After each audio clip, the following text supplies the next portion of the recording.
will already have been aware of Ducere Global Business School, but for those that are joining us new to this platform, we'll run through just who we are and what we offer. Then we're going to hear more from David about the University of East London partnership and accreditation across the programme. We'll recap through the course modules and what's included in the programme. And then also we will hear from Juan Carlos providing an academic perspective. Then we'll run through with student support and learning experience before hearing from our students. Now, we always have time at the end for Q&As.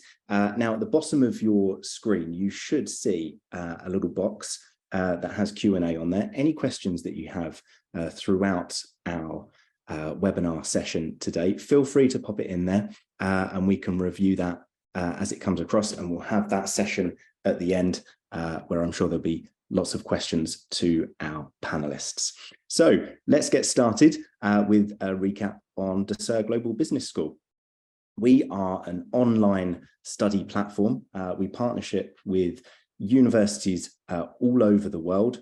Obviously today we're looking at the partnership that we have with the University of East London. And really our programs, either undergraduate or postgraduate, are all about university and enterprise collaboration, so that for students that study with us, you're receiving a degree that can have a real impact on your career. These courses have been designed for individuals that are working full-time, and the online platform can absolutely give you the flexibility that you need to fit this on top of your already, I'm sure, busy schedule.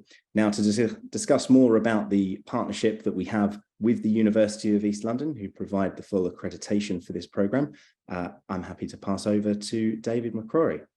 Thanks for joining us, David. Good to see you.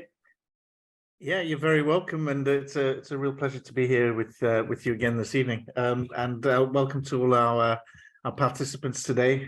So as Chris says, I'm David McCrory. I'm the Assistant Head of Academic Partnerships and Global Engagement at the University of East London, and I was involved in the very first discussions at the very beginning when we first started this partnership with Ducere Global Business School.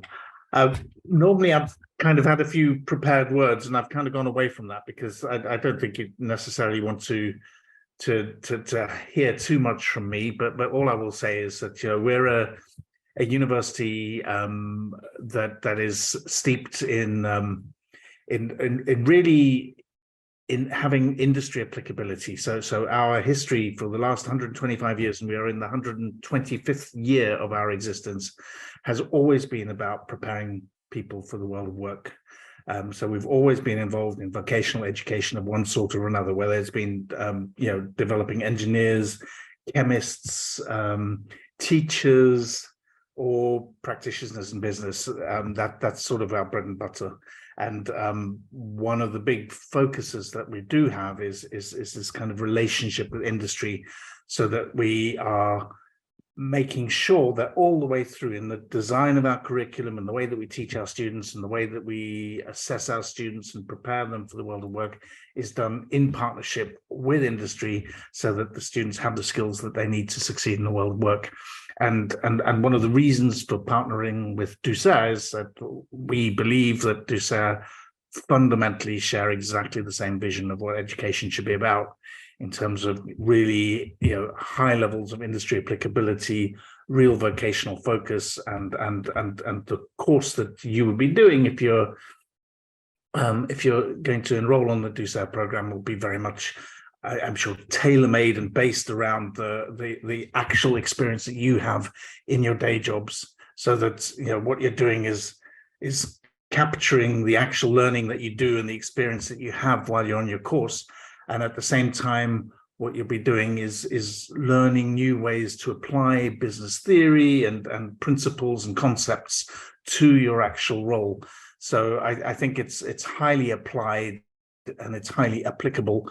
And I'm convinced, as somebody who also went through higher education as a mature student and reaped the benefits in my own career subsequent to that, I'm absolutely sure that the investment has a payoff, and that you do benefit in terms of how things pan out for you in your own life and your own career, and so, you know, I'm convinced that you are in absolutely super hands with the team at Ducere, and I'm absolutely sure that you will have a really great experience. And one other final point that I will make, and I'm very happy for any participants that are interested in asking questions to like pick up any specific questions that you might have. But one of the things you know, we've had a chat with the team here. Once you graduate, we are really happy to see you here on campus, and we were very happy to welcome a group of graduates from Ducere in the summer that's just gone. We also want to continue our relationship with you post-graduation, because, you know, we, as I say, we really value these relationships with industry. You will be captains of industry.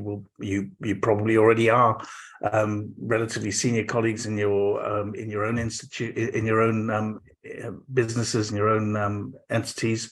So we really want to keep that relationship going. So you are part of our global family and our alumni family, and so, you know, if you choose to join the course, then you will then you will be part of our global family, and we want to keep that relationship going with you, not just through your studies but afterwards as well.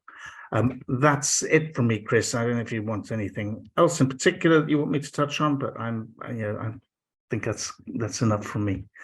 No, thank you, David. I think it's some really interesting points there, that I think that, you know, we want to reiterate that, you know, students of our platform, that they are UEL graduates. You know, they'll graduate on campus at the university. They become UEL alumni post-graduation, and all of the services that are available to a campus student are available to students that study with us online. And, you know, it's always important as well to go over our shared values, and the kind of offering that we can provide through an online platform which has a focus on having, you know, career impacts where they can utilize that straight away, you know, understanding the differences essentially through what is available to somebody through the Ducere platform, that really can be, you know, a bit of an exclusive offering for us. And yeah, it's just fantastic to have you joining us today. I'm sure that we'll have some more questions, so if you don't mind hanging around until the end, that would be fabulous. But thank you very much, David. Yeah, absolute pleasure. So through studying with Ducere, there's sort of three main unique selling points of our programs and the platform. Of course, we've touched on the fact that it's 100% online. So you have remote study that's going to be flexible, that you can add on to your current schedule. But there are no exams. Our assessment is entirely through coursework.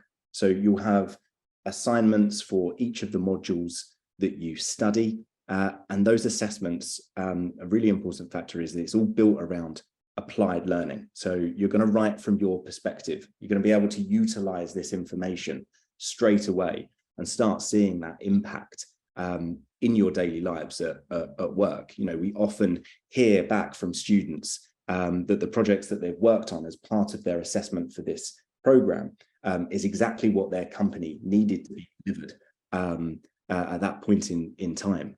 So this can obviously not just work towards your own professional development, but development of the organizations that you work in, or if you're a business owner, being able to build that alongside your study as well. So if we just have a little look at the modules and a recap of what's included in the Executive MBA. Of course, it's a 12-month course. There's 5 modules and an industry project. The 5 modules will have you look at leadership, strategy, finance, marketing, and digital transformation. The industry project is a group project that you'll work on live, where companies come to us with problems to solve. It's a fantastic opportunity to really cement everything in place that you've learned across those previous 5 modules in that live project, along with your student peers. The entry requirements for the program: we have 2 routes of entry. So if you have been to university before and have a bachelor degree, then you are required to have 3 years of management. But if you haven't been through that academic route previously, then if you have 5 years of management experience, then you are able to enter into the program. The intake dates are January, May, and September every year. Now, for this May, we have a rolling start up until the 15th of May. So for anybody joining us today that is still sort of thinking about which intake could be right for them, I'm going to put up at the end of this some QR codes where you can reach out to an enrollment advisor. If you've got any questions about which intake you could join and what's involved with the application process, do reach out to an enrollment advisor, because as I say, we've got up until the 15th of this month. And then the fees for the program over here, we have our published fees for the course.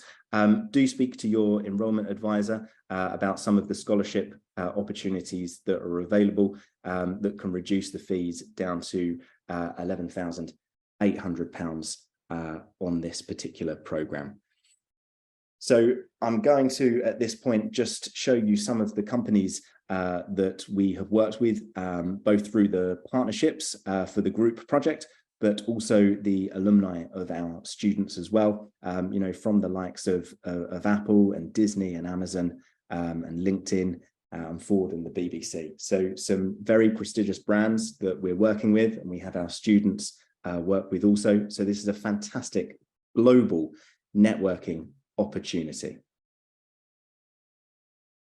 At this point, to provide some insights into the academic faculty, I'm pleased to say that Juan Carlos Robena is joining us over from the East Coast of the US. Juan Carlos, thanks for joining us today. Good to see you.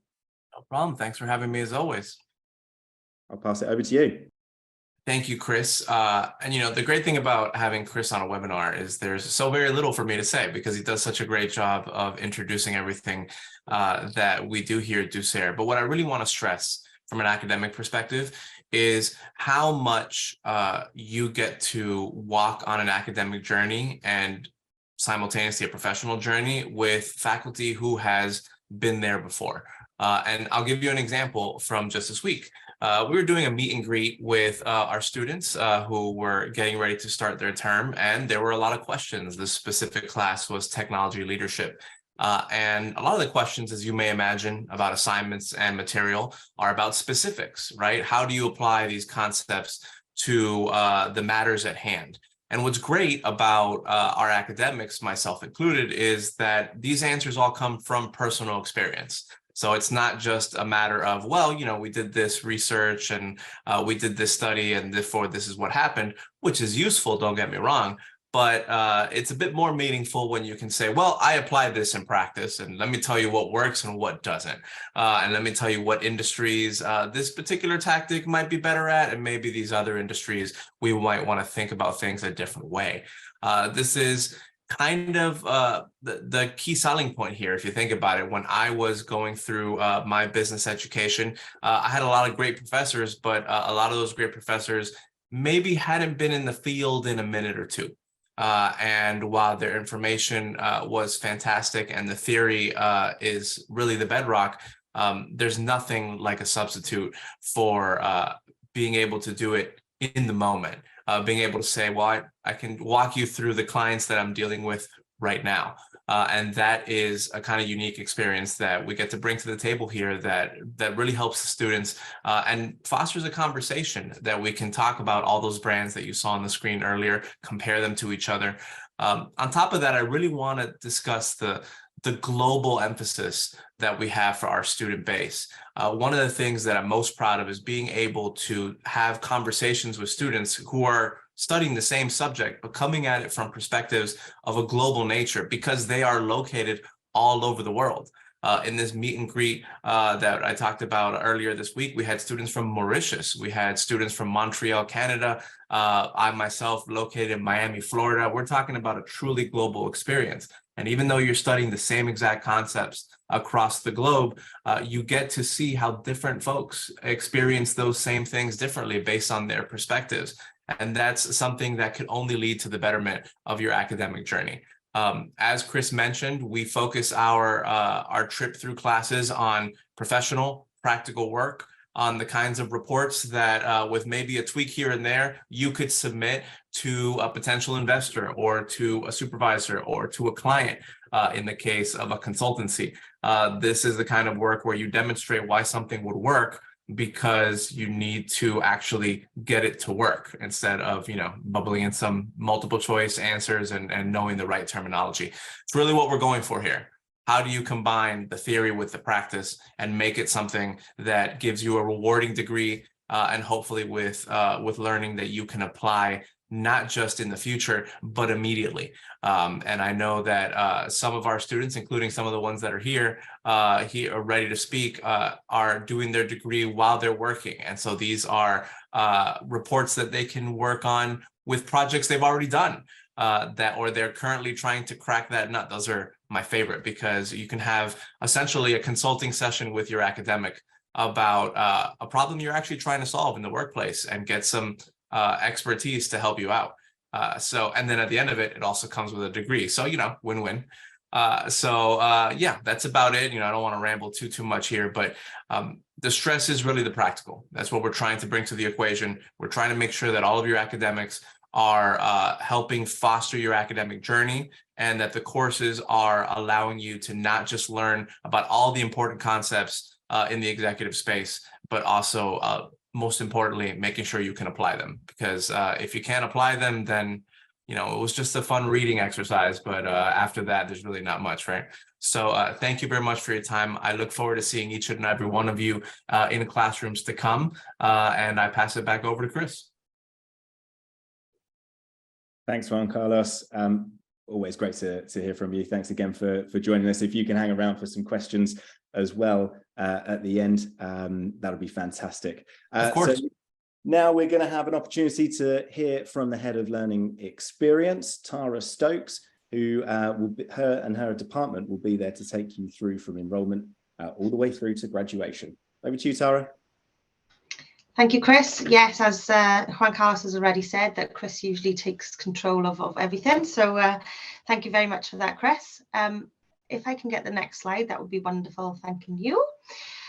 So just really short and sweet for me today, guys, but it's just to give you a quick overview of how everything will kind of flow nicely for you in terms of your learning experience journey. So phase one is with our sales team or your enrollment advisor. So they will guide you through all the way through to application and getting that acceptance letter. Once you had that, you kind of hand it over to myself and the learning experience team. So we'll take over and we'll guide you through, make sure that you've got everything that you need in induction. We'll give you get ahead of your studies emails, which you'll have around about 6 weeks before you start your intakes now. You'll also have a game plan, which has a lot of fruitful information in there that will get you started. It gives you understanding of referencing, writing, how to pay your bills. So just making sure it's a really smooth start to your journey. Phase 3 then will be the studying of your degree. So we will obviously be on hand right the way through to answer any non-academic questions. Believe me, there are many. And we will also have live drop-in sessions with yourselves. So you can drop in every week, ask questions, give us feedback. We have no egos here in the learning experience team, so any feedback is fantastic. And we take it on board just to make sure that your learning journey is perfect. We've also got week-to-week on-track announcements. You'll receive those on your first module. So it's just to keep you on track. So week 1, you should be doing this. Week 2, you should be doing this. And we also provide you some hints and tips along the way. And the most important part is graduation. So obviously we will definitely be there to help you with the ceremony, make sure that you know where you're going for your cap and gowns and your photos and all that sort of stuff. And then obviously to celebrate with you. We really look forward to having you on board and being part of your MBA journey. And that's it from me. Thank you very much. Wonderful. Thanks very much, Tara. And now to get a little bit more of an insight of exactly what it's like to be studying on the program. Well, it doesn't get better than speaking to students themselves. Really pleased to say that we've got Brian and Aaron, who are our MBA students currently on the program. If I can just sort of get a quick overview really of kind of background from both of you and your experience, and I'm pretty sure we'll have some questions from people who have joined us today as well. So if I could kindly just ask Aaron a little bit on yourself, what kind of brought you to looking at studying an MBA and your experience so far on the program. Yeah, I had actually considered it, I guess, over the past 10 years and just never really found the right opportunity or right time for me. And then became familiar with Ducere almost exactly a year ago. I think it was maybe March or April of 2022. And Brian, who's actually, he and I are business partners, and we helped lead a marketing and advertising agency, decided it'd be a really good opportunity. And there was a lot of things I really liked about it from the outset, and that is, the 1 year compressed time frame. I liked the scheduling, made it really easy to work around my other commitments. It wasn't easy by any stretch of the imagination, and there were times where there was quite a bit of work, but the schedule was set up so that I could really juggle my professional life, my personal life, and the academic life. And as Juan Carlos alluded to earlier, we tend to be a kind of a progressive agency and have worked with some very large brands. And Brian and I were actually both in one of Juan Carlos's classes, and I was really impressed with kind of his expertise in driving the curriculum and understanding really what we did beyond simply from an academic perspective.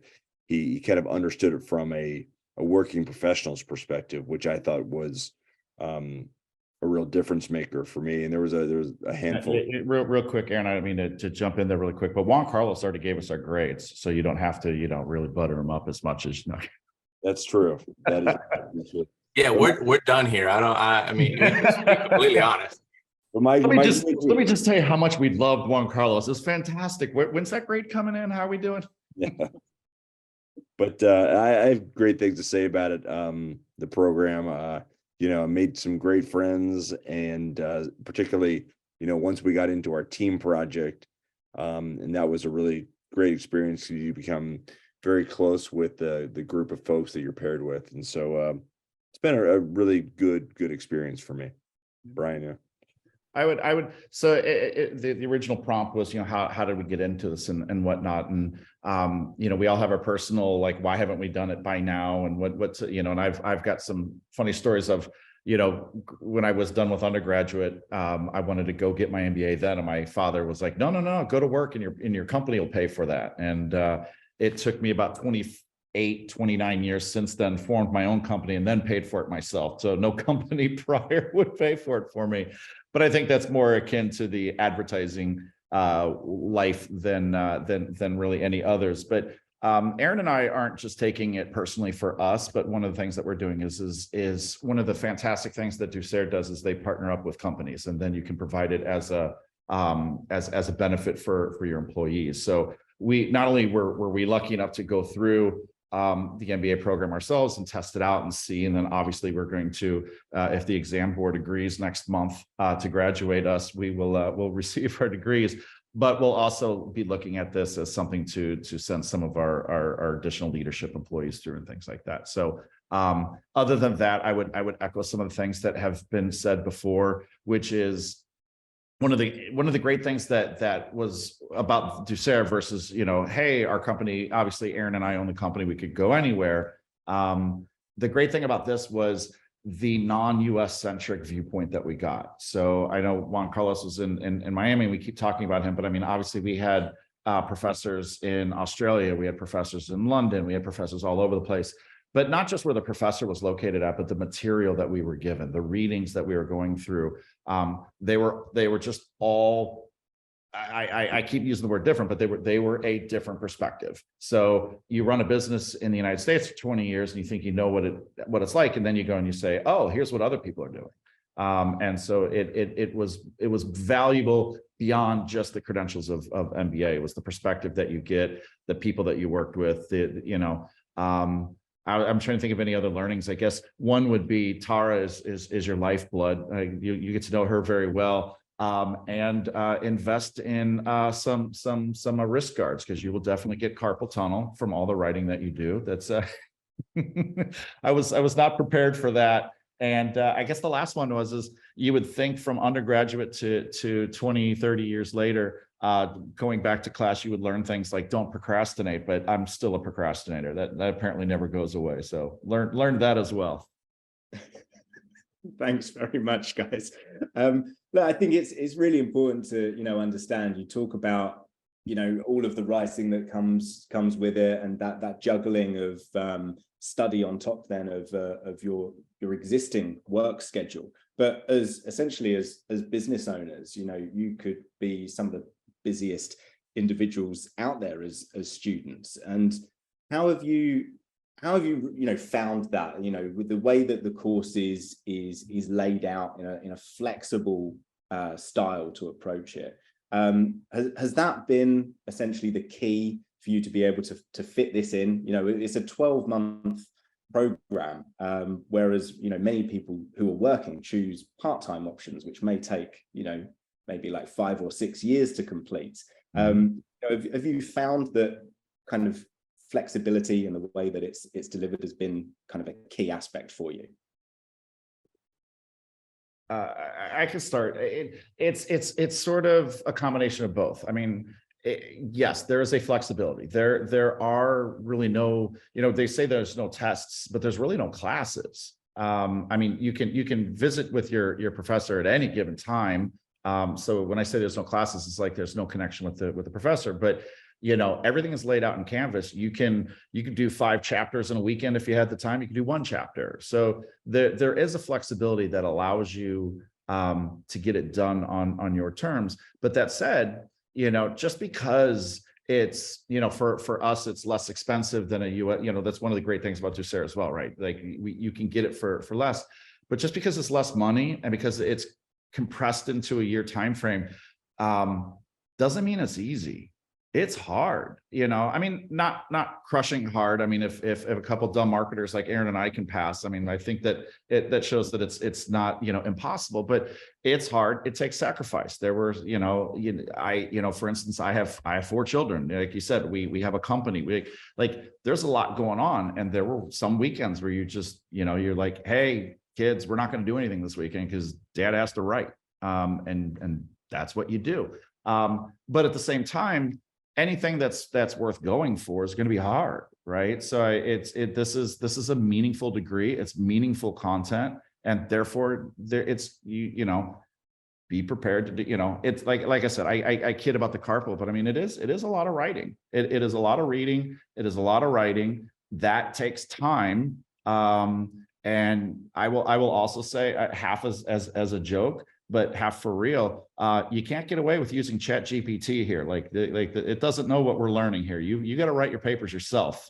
It's so it's work. But if you put it in, what you're going to walk away with, Aaron and I both, being in the same cohort, we literally turned all our stuff in yesterday. So when you say we're students, I mean, we, our personal reflections, our group project, everything we presented to the client on Monday, like we're fresh from having this all done. But when you do your last personal reflection, not only on the group project, but also sort of your time overwards, you just sit there and you go, there were times where you were cussing, you'd be, I mean, another one that's interesting is as a US student, we're used to grading papers as you're assumed you have 100. And then every time you get something wrong, you kind of tick off. And I remember the first time I got what I considered a bad grade, and I get on with Tara, and I'm like, what the heck is going on? Like and she's like, well, that's actually quite good. This is the way we do it here, is we assume you're at a 0, so you actually have distinction. I'm like, ooh, I have distinction. That's not how what they would say in the US school if I got like 70% or something like that. So there was an adjustment there, but once you learned that, you started going, you know what, like I really earned this. And I think that there's a pride there. So I think that definitely all my babbling probably leads to, it's hard, it takes sacrifice, it's a lot of writing, but man, is it worth it. It's totally worth it. Yeah, and Chris, I would only add to that the virtual aspect was helpful in that, I travel a fair amount, and whether I'm in St. Louis or Denver or on the East Coast or what have you, having the classes virtual was very, very helpful. And then what was really nice was because a good portion of the professors were international, they would stagger the times so that essentially it was one class might be convenient for them. The next class was more convenient for US based students. So we might have one class at 6 in the Central Time, US, but then 4 a.m. West Coast for our West Coast friends. Yeah. But the next week would be 6 p.m. Yeah. So it was they understood that they put some skin in the game, which was really helpful. And then the other really convenient thing was that we recorded, or their professors recorded every course, so that they were always available to us. If we, for some reason, we were not able to make the course and engage in it, we could actually, take an hour or an hour and a half, depending on how long the class was, out of our day when it was convenient for us, and then just be able to kind of listen in and go over the conversation. So, to Chris's point earlier, it was very much aligned in a way that made things convenient. And again, that doesn't mean it was easy, because it wasn't by any stretch of the imagination. As Brian noted, about having 4 kids, I've got a couple kids myself, and you're trying to balance a lot of different things. But the way the course was set up, we made it work, and it was great. Yeah, and that's the thing, the whole point of studying a master's degree, of course, it's never going to be easy, but it is about the value that it's bringing to you, and the way in which this course is structured, and the ability to have it built around applied learning means that all of that value, you're able to utilize what you're being taught almost immediately, back into your role within your industry, to have relevant impact, which through other programs, which had been touched on before, that you're just learning the theory, and that's great. And if you've got a case study on Nike and that's your sort of marketing module, brilliant. That's going to teach you some fascinating insights into that industry. But you work in natural resources, and that means nothing to you. So you've got to translate all of that back in to your industry after you've graduated, to be able to kind of, as I say, like utilize those sort of theories and methodologies. So this way of bringing the course together, great to hear that from both of you, in terms of just its value, of how it's been pieced together. I suppose just one thing that I personally would like to ask you, as you've now sort of finished up on the program, we get a lot of questions about the group project, and sort of not just necessarily what's involved, but kind of that group work. How have you found this? Because this is an online program. A lot of people think online study is kind of quite an independent, lonely experience, but here you are working as a group with students all over the world. How have you guys found that? I'll let Aaron start, but I will say this. Our text is live chatting right here and following along. That's how close we've become over the last couple of months. Yeah. So, but Aaron, why don't you start and I'll kind of fill in behind. Yeah, we it was interesting. So the final project, it's a collective group project, but then there's an individual piece of it where you have to basically put together a presentation and a 1,500 word script that kind of encompasses your reflections on the experience. And I ended up doing my final project largely on the team and on the chemistry, because to me, it actually was a reflection of the very first class we took, which was leadership and practice, which I know Brian and I both got a lot out of that class, and it kind of cemented some of the values that we've been leading our company over the last 15 years through. But we had a very tight-knit group. They were all US based, and we actually got to interact with one of the other project teams. But it was nice in that we all kind of, you know, when you're paired together, in our case, we had a total of 7 of us. With a group of people, you have different personalities, and those chemistries have to, that chemistry has to develop to some degree to find a way to make it work. And we all deal with that in our professional lives and our personal lives. And I think we were very fortunate in that we had a group that quickly was able to kind of find their roles and just kind of slide into this nice little symmetry with one another.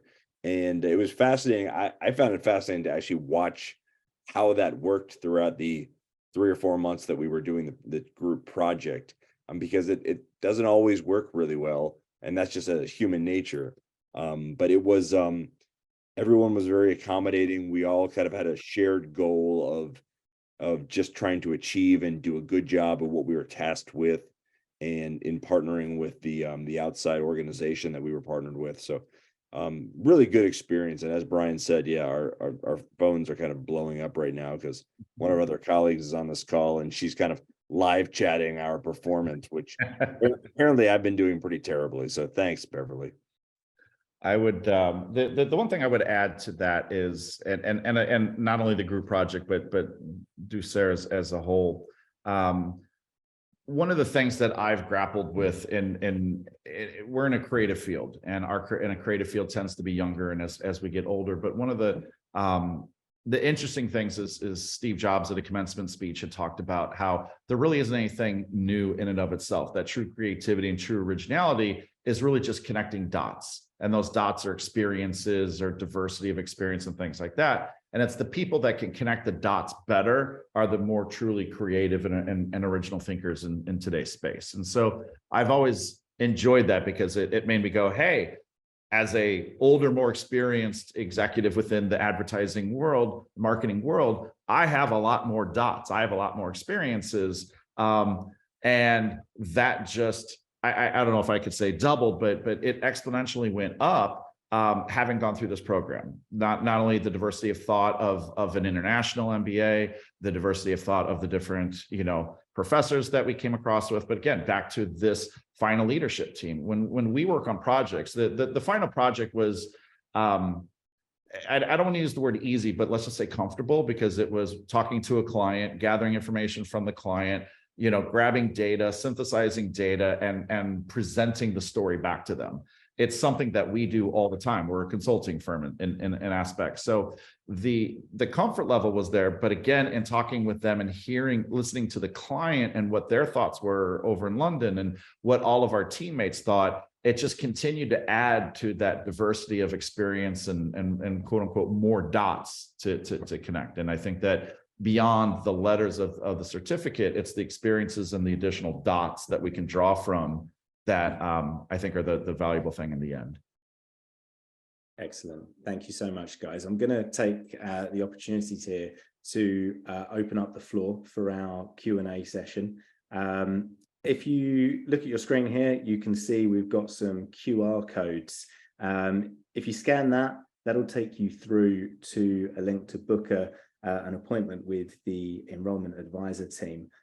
We've got 2 main regions over in the US and here in the UK. So if you've got any questions and you want to find out more, have a bit more of a lengthy conversation with an enrollment advisor, use these QR codes to go straight through to their diaries, and you can book a slot to have a chat with us. Right, so don't be shy, people. The Q&A box is just at the bottom on here. Any questions for either the academics or for our students, or even the learning experience team? We've got a question here about graduation. Tara, as we had a recent graduation just at the start of this year on campus, and we did have students join us from all over the world for that. Could you just provide us with a little bit more information about kind of what students can expect, you know, when they graduate with us, and also what does the certificate look like? Yeah, of course, no problem at all. So it does depend where you join us in the year, which graduation you will attend. But there are 2 graduations at UEL. So there's one in September, which is the first week of September usually. For everybody on this call, I do not have the date yet, unfortunately, but I will let you know as soon as I do. So you will be invited to graduation either in September or January. You get to enroll for graduation. We attend the campus for graduation and the ceremony, which is wonderful. And then afterwards, there's usually a band on or some bits of fun, so everybody can kind of talk and network and things like that. And then usually Ducere will take you out for a fancy dinner or something afterwards as well, so that we can kind of get acquainted and celebrate in style in London. Yeah, so we had our first graduation this January, which was wonderful. It was really nice to see all of us, the students, in person after kind of being with each other for 12 months, answering questions and seeing them continue through the course. It's a really wonderful experience. And yeah, so that's it, September or January. When you finish your last course module, which is the industry project, your work will then go through an exam board. So an exam board basically moderates and checks all of your work, and then you will be awarded. At that stage, you will get transcripts, and they will be emailed to you via PDF format. And your certificate will be posted out to you directly from UEL, but there is usually a wait around about 12 weeks for it to be processed, printed, sent out. And it's usually through Royal Mail, so that's how it happens. The certificate is, you know, just an A4 piece of paper. It kind of details your names, the university details. There's a stamp on there. It's very official, and that's it. David wants to add in there too as well, so please do, David. I was just going to add, and I don't know if I'm jumping the gun slightly, but we're also introducing electronic certificates, so that for and partner students absolutely able to take advantage of this as well, where you can get issued with a certificate electronically. That way it's always available to you. You're not going to lose it when you move house or anything like that. And we will probably be able to considerably reduce the 12-week waiting time, which anyway is far too long in my opinion for a paper certificate, and we are looking to reduce that time as well. But the electronic certificates, I think, are the way to go. Perfect. That's really good. Thanks, David. Excellent. Thanks, guys. We've got a question in about sort of how the assessments are graded. Is there, I don't know whether this is going to be a question for Juan Carlos, maybe, just in terms of the overall assessment for the coursework. Any insights in terms of like the expected pass mark for things, or any kind of insights on the structure of what students would receive, I guess, to know what they are expected to meet for those assignments? So that's a great question. We have, before every assignment, we have a webinar that is pre-recorded ahead of time that students will be able to watch. They're usually about 20 to 30 minutes in length, and they'll go over in pretty fine detail what it is that's expected of you for each assignment. There's also an assignment brief that you can access at any time beginning the term that will give you the details of that assignment, including, most importantly, the rubric that your work will be graded against. So you'll know exactly what's expected of you ahead of time, exactly what are the different requirements of each given assignment, and the rubric will tell you exactly how many points you're getting for each. Generally speaking, you'll have a set aside part of the rubric for the general idea of what you're putting together. So let's say hypothetically you're working on a reflection paper, right? So you would have some points for following the general structure of reflection, recounting your experience, etc. You'll have part of the rubric that is set aside for supporting your position, including using a set number of outside references from highly credible stuff, like online academic information, etc. And then that's about it. You would submit it, and it would be marked against that rubric. And the other thing to keep in mind here, like I mentioned earlier about reports, like the reports that you're writing being similar to what you would be doing in the professional space, the idea of the way the report is read is the same idea for grading, right? So the thinking is, if someone's reading this report and they're reading through your idea, do you have enough support here to win that audience over by the time the paper is over, right? And so in a lot of ways, the grading and the rubric serves as very good practice for making sure that you can do that in your professional life as well. Can I just jump in as well? Sorry. And just as an overall rule, 50% is the passing grade for all of our MBA assignments. Excellent. David, your hand is up. I don't know if this is for this particular question or if it was from the last one. I think that was a legacy hand. That's all right. I'll let you off. Just, I suppose, just on that kind of question that links through to it. One of the things that I can see on here is if somebody's having difficulties with a particular assignment, or something's happened at work that is having an effect on their study, then what's kind of in place to help support them with that, Tara? So students can reach out to myself and Ricky, the learning experience team, and we can guide you through ECP forms, so extenuating circumstances. So to be able to get an extension, you do need to have a reason. We don't just give out extensions to students. So you'd have to get in touch with us, and we'd follow you through that process. But we can guide you through those, so that's absolutely fine. And if there are, really bad circumstances where you kind of need to take a break or things like that, there are also safety nets there that we can look into. There's always options. Fantastic. Yeah, it's really important for people to understand kind of the levels of support that are available to them. We do understand that people are taking this on. The vast majority of our students are in full-time employment whilst they're doing this, and we've seen that to have fantastic success and pass rates on this particular program for our students.